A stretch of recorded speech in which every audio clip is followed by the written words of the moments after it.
Donald Trump কি সত্যি নিকি মিনাজকে $1 মিলিয়ন গোল্ড কার্ড ভিসা দিয়েছেন, নাকি এটা শুধু আরেকটি ভাইরাল রটনা? ইন্টারনেটে হট্টগোল চলছে, কিন্তু এই দাবির পেছনের সত্য আপনাকে অবাক করতে পারে। শেষ পর্যন্ত দেখুন। গত কয়েকদিনে সোশ্যাল মিডিয়ায় ভাইরাল হয়েছে যে প্রাক্তন মার্কিন president Donald Trump global rap তারকা নিকি মিনাজকে $1 মিলিয়ন মূল্যের গোল্ড কার্ড ভিসা দিয়েছেন। এই খবর দ্রুত ছড়িয়ে পড়েছে স্ক্রিনশট, ছোট ভিডিও ক্লিপ এবং নাটকীয় ক্যাপশন দিয়ে। কিন্তু আসলেই সত্য কি? প্রথমে দাবিটি ভেঙে দেখা যাক। গোল্ড কার্ড নামে কোনো সরকারি ইউএস ভিসা প্রোগ্রাম নেই।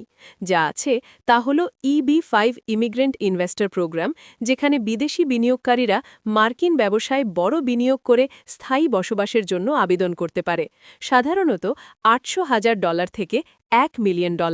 কিন্তু গুরুত্বপূর্ণ ব্যাপার হল, এই প্রোগ্রাম কোনো প্রেসিডেন্ট ব্যক্তিগতভাবে দেয় না এবং সেলিব্রিটিদের জন্য বিশেষ সুবিধা নেই। তাহলে নিকি মিনাজের নাম কোথা থেকে এলো? এই রটনা সম্ভবত এসেছে অনলাইনের কল্পনা, ভুল বোঝাবুঝি বা অতিরঞ্জিত মন্তব্য থেকে। কোনো সরকারি বা বৈধ উৎস এই দাবি নিশ্চিত করেনি, না ট্রাম্প, না নিকি মিনাজের টিম, না মার্কিন ইমিগ্রেশন কর্তৃপক্ষ। তবুও এটি কিছু গুরুত্বপূর্ণ প্রশ্ন তোলে। কেন সেলিব্রিটি সম্পর্কিত রাজনৈতিক রটনা এত দ্রুত ছড়ায়? মানুষ কি ধরে নেয় যে বিখ্যাতদের জন্য গোপন সুবিধা থাকা স্বাভাবিক, নাকি শুধু তথ্য যাচাই করার আগে মিথ্যে খবর বেশি দ্রুত ছড়ায়? আরেকটি প্রশ্ন, যদি কোনো সেলিব্রিটি সত্যি বিশেষ ভিসা পেয়ে থাকেন, তাহলে জনসাধারণের জানা উচিত কি?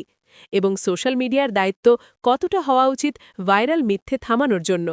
এখন আপনার মতামত দিন। আপনি কি মনে করেন এটা শুধু একটি মজার রটনা, নাকি কাউকে বিভ্রান্ত করার চেষ্টা?